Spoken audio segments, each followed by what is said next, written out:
Okay, so the first question is how long does the training take to become a flight attendant, and what does it involve?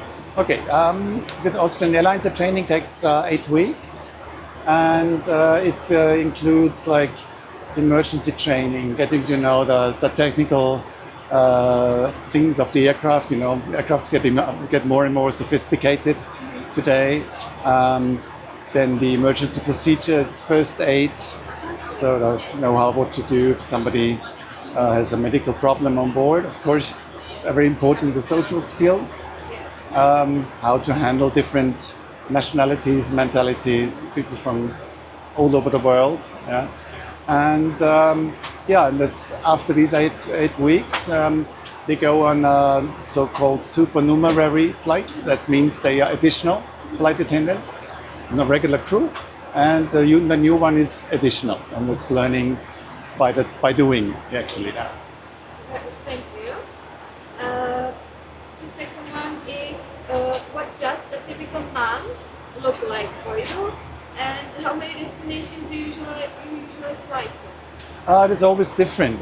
For me, it's like I usually do 2 long-haul flights a month, and in between doing short-haul.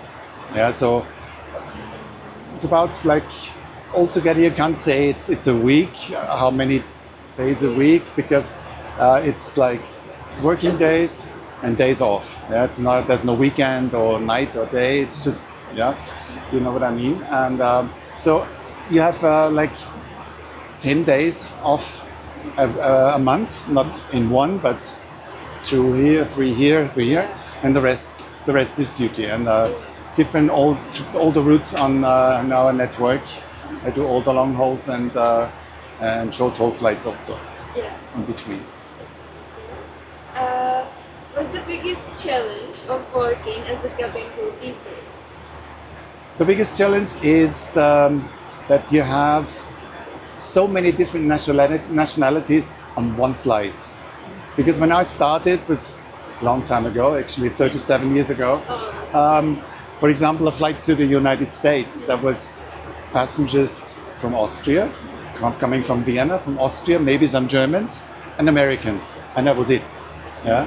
Nowadays, if you look at this flight, yeah, there's people from Armenia, from Israel, from Czech Republic, from Albania, all the Eastern European countries, Austrians, Germans, even a few Italians and Americans, of course. Yeah, there's so many different nationalities, and you know, they need to know to handle them differently, because mentality is different, and if you how to address people, that's especially important for like for Asian people. Yeah, they have totally different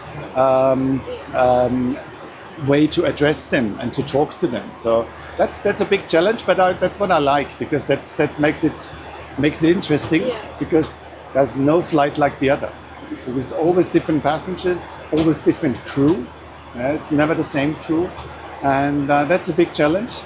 But yeah, that's what makes it really interesting. Nice.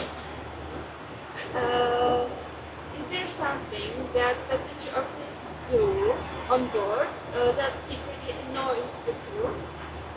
There's not a lot of things like I can think of. The only thing which annoys me a bit is being ignored. You mean, you stand at the door, people coming in, you greet them friendly, and they don't even answer. They just don't look at you. That's what sometimes makes me, oh, what's that? What happened? Yeah. And these days, as everybody has earplugs in, the earphones, watching the video, and if you try to address passengers during service, asking them what they would like to drink or to eat, you have to, hello, hey, yeah, can you please take off? Yeah, that's sometimes a bit because it slows the work. Yeah, because when I started, there was only 1 or 2 movies on the big screen, and the rest of the time they were all sitting having a book or reading the newspapers, and I was more socializing actually. Yeah, they could talk to people, you could have a chat with them, and they wanted, because there was no entertainment except 1 or 2 movies for a whole flight. Yeah, but that's changed, and that's sometimes, yeah. And you share a bit of what goes on behind the scenes, like what passengers never get to see? I was thinking about this question before, but there isn't a lot of secrets nowadays because, first of all, people are flying so much now. So everybody, almost everybody has been in an aircraft there. And social media, yeah. Everybody's filming, documenting, posting things from aircraft. It's one of the things that's, I think, posted the most. So traveling and aircraft. So I'm afraid there is no real secret. I mean, the only real secret place, a really secret, but no passengers gets to see ever is that's why our pilot just went for the crew rest compartment. Yeah, that's the only secret I could say. There is still a secret because no passengers allowed to enter there, and but there's already YouTube videos and everything of that also. So no big secrets, I'm afraid. Okay. And the last question is, do you have any personal tips or tricks for surviving long-haul flights? Yeah. First of all, most important thing, to stay hydrated. Drink water. Even if you're not thirsty, drink water because the air is like, there's only 2 or 3% humidity in here. I mean, the newer aircraft like our Dreamliners, they can make like 5, 6, 7, 8% humidity in the air. It's a little better, but still not a lot. Yeah, so you should stay hydrated. That's the most important thing. Don't drink too much alcohol because that dries the body again. And also, if you drink alcohol, you feel it much stronger than on ground because there's less oxygen in the aircraft. Yeah? And if you drink on board an aircraft, it's like one glass of. When you drink one glass here, it's like two glasses on ground. Yeah, that's about the same. I don't know. Same. Yeah.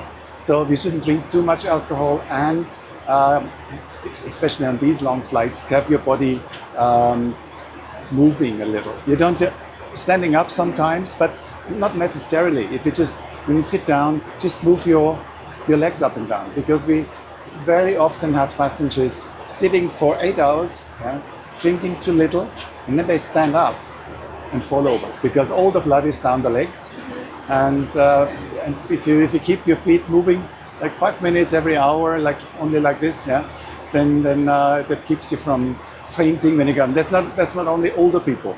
Just on the last flight, I had a 40-year-old guy, fit, slim, and was standing up and was like, "Oops," and falling over because all the blood went down into his legs because he was sitting for such a long time. Yeah. Okay. So thank you so much. You're welcome. Thank you very much.